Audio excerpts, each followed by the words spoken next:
put his seatbelt on though. No seatbelt. No, what's up, brother? Zoltan, good to see you, man. Hell yeah, thank you. So you driving? I'm driving, man. You always do the driving. So right. let need me, this really? All right. Yeah, let me. I know you're probably like a control dude, right? Like I know if my wife drives, then I get super nervous and I get car sick. Do you get the same way? No. So you let I'm good, but you like being driven around? Yeah, sometimes. Yeah? You know. But I see you all the time, dude. You're sometimes I relinquish control, imagine that. Well, so every once in a while, it's nice to take a little break. Do you see my monster truck? Well, I was going to ask you, did you have like, I want to talk about tanks, bazookas. All right, we have all those. Monster trucks, airplanes. Thank you, what's up? Yeah. You got some fans right there, Zoltan. So yeah, dude, what's up? Well, welcome, dude. You know what? I never get a chance to talk to you, Zoltan. I'm always doing five-finger death punch stuff with all of the other dudes over all the years, but it's nice to talk to the CEO. Yeah, right? So, welcome. CEO, that's funny. Well, I mean, aren't you that? You are that. Yeah, well, in some way, yeah. I mean, yeah. It's a band. Some, you know, everybody enjoys different parts of the, you know, I like the chess game, I like the business, I like the, you know what? Like moving that, you know, the little figures. Walking around here, I saw so many Five Fingers fans, and I was asking fans if they come up and say, Jose, dude, nice to meet you. I'm like, who are you here to see? Five Finger Death Punch. I mean, all over people. you have this this legend status now. Five Fingers. Imagine that. Isn't it kind of crazy? Yeah, dude. Like in the very beginning, I'm not even kidding. It actually happened that when we came out, there were some publications. I don't want to burn them right now who they were, but they actually told us like, well, you know, we're not gonna really do an interview with you guys because by the time the magazine comes out, you're not gonna be around. They said that to you. They actually said that. That's crazy. Yeah, so you know, it was a major publication too. So I was talking to Ivan right now outside of the bus, and he was telling me the story on how he joined the band and he was trying out for a few different bands and he got a MySpace message from you. Yeah, I kidnapped him. And then you bought like a plane ticket one way, and he was like, I'm gonna go back, and you're like, you can't. You can't. So no, it's actually, this is what happened. So I was, you know, a very good friend of mine, Nadia, used to be bass player for Cold Chamber, right? Yes. So, you know, I was kind of rolling around with her, and I saw Ivan. She was going to a show, and I went with her. So that's how I saw Ivan. I'm like, holy shit. When he was a motor grader? Yeah, I'm like, holy shit, this kid can sing, man. And then, you know, we went in the dressing room and we kind of, you know, said hello and whatever. And I'm pretty sure that he kind of stayed okay with me because he liked Nadia and he knew that she's my friend. Right? Nice. That's what I think what happened there. Yeah. That's what I think what happened there. So, you know, on Facebook we would like back and forth a little bit, and he came out to LA. I bought him a plane ticket, and you know, he comes to the studio. We tried him out. He wrote a couple of songs. One of them was The Bleeding. Yep. So he wrote the lyrics and the melody for that, and I'm like, man, this is the guy. So Ivan, like, you sound really good, bro, but we gotta go to the studio and let's see how your recorded voice sounds like, right?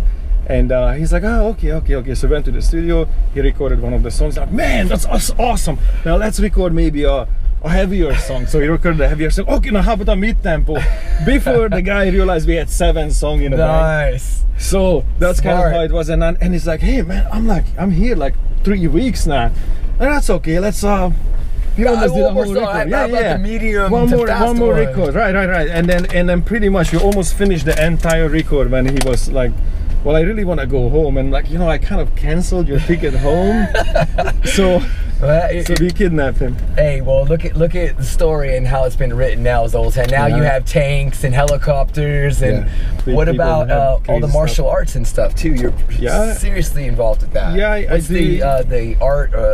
Judo I started when I was a little kid, so I did judo almost my whole life, and then I fall in love with jiu-jitsu. So I'm now lost 7 years. I do jiu-jitsu mainly, and I go compete. So I go to the world championships and all that. Do you ever like do some exercises here with some of these artists that are on tour? Yes, actually. You know what? I thought there was like a club of you dudes that did some stuff. Yeah, like when we're on tour, we have, you know, especially like, well, this is festival right now, so that's different. But when we are on actual tour, I have my mats in the truck. And one of my security guys is like a jiu-jitsu black belt, and then many times there are other bands like, you know, Trivium. Yeah, I know Matt like from Matt Trivium from, is a big fan. Yeah. So there are different bands, and sometimes actually we pick bands like, you know what, I want to train, so they're gonna open up for us. Yes, let's take Trivium so I can train. You know the secret now. If you want to open up for Five Finger Death Punch, you better do jiu-jitsu. Yeah. You better get your ass in the freaking what is it called? The dojo. Dojo. Yeah. So yeah. So did you like the old school like ninja movies from the 80s? Yeah, I mean like Five Finger Death Punch. You know, Five Fingers of Death was, you know, an old kung fu movie. Yeah. Is that's what the so that's kind of. And then when we saw Kill Bill, I was like, man, that's the most ridiculous 5 finger lotus punch or whatever. Oh yeah. Like that sounds so stupid. It should be a band name. Nice. And then we, you know, and it worked. And we did it. And it really. And you know, worked. in the very beginning, everybody was like, really? You guys gonna call 5 finger Death Punch? And pretty much, I think I ran into Dimebags with Rita. Right? Yeah. So I ran into Rita. Rita. And she was like, hey, what you up to these days? I'm like, hey, I got this new band. I'm gonna name it 5 Finger Death Punch. And she looks at me, she goes, but why? but why?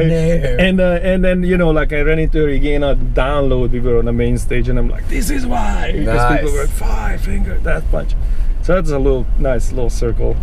That's so cool, man. And but you do, it's like you live once. I mean, you gotta hit everything you can. You're doing it right. And what about? I mean, I just read recently this cool article about you helping to save elephants and stuff too. That's like you're following your passions and going you know, balls deep into it. 100%, right? So what is this? How are you? I mean, like, it's two things that I like or I care about kind of comes together. You know, one of them wildlife. You know.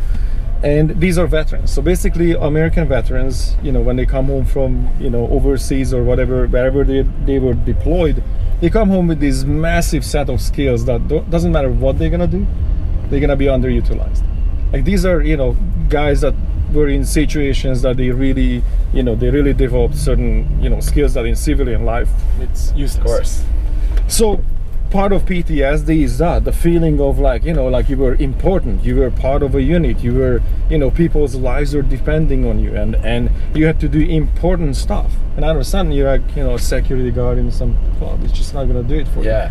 So it's part of PTSD is that. And then so there's this organization, VetPow, Veterans Empowered to Protect African Wildlife. That's what it stands for. VetPow. Okay. And so these guys are all veterans, you know, former Green Berets, Marines. And then they're in Africa, and they basically like counter poaching units. So now veterans getting jobs, veterans get to deal with, you know, not necessarily PTSD, but, you know, their skills are utilized, and they're protecting wildlife. And like, what do not. So how are you involved, like financially, or? So basically, I came on the board of advisors, you know, because I can what we're doing right now, bringing awareness. You know, I have a platform, I can utilize my platform, talk to people about this, you know, being involved. Now they got a TV show, I might be in the second season, you know what I mean? But it's the idea of that I'm using my platform to put out the word. Nice, you know, man. And pretty much that's what I do. Like, you know, how can people find out more information about this, Zoltan? vetpaw.org. Okay. And, you know, and there's a show called Blood Ivory. It's on Animal Planet every Tuesday. Nice. At 9.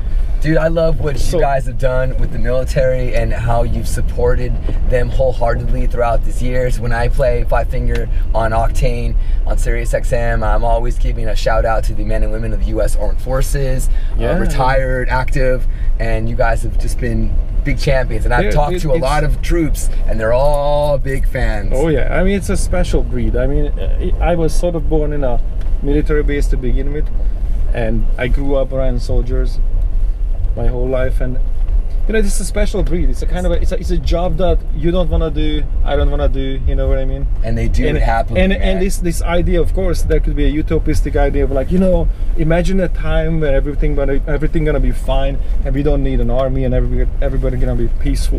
Yeah, that's cool. Yeah. It's just not right now. No. Unfortunately, it's not the situation.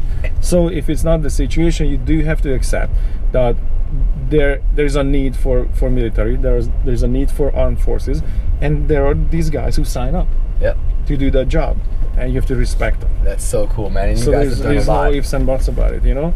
I love what you guys have done. So what about, is there some new tunes in the 5 Finger bank of riffs? Oh yeah. Zoltan? I know you guys have been working pretty hard. Yeah, we have a whole new record queued up. So Is we it all have done? Yeah, it's been done for a while. It's just Yeah, we had that's a what I little bit of thought. a, you know, we're monster trucking it. There's a hill. Yeah. Can you jump that? Hey, well, I appreciate you hanging out with us here in Kentucky. You know, we always got your back on and off the radio. You know, if you ever have an extra bazooka or something. Oh, I do. But now I drive. It's my turn. Now it's my turn. Oh, we gotta go. There's no gas. Fast on the cameras. Hey man, let's do a little He's selfie lying, real quick. we have gas. No, there's no more gas. There's no more gas. Hey, let's do a quick selfie, Zoltan. All right, man, and tear it up on stage tonight, man. Thank you very much. Let's do this. Fuck yeah, Zoltan. Yeah.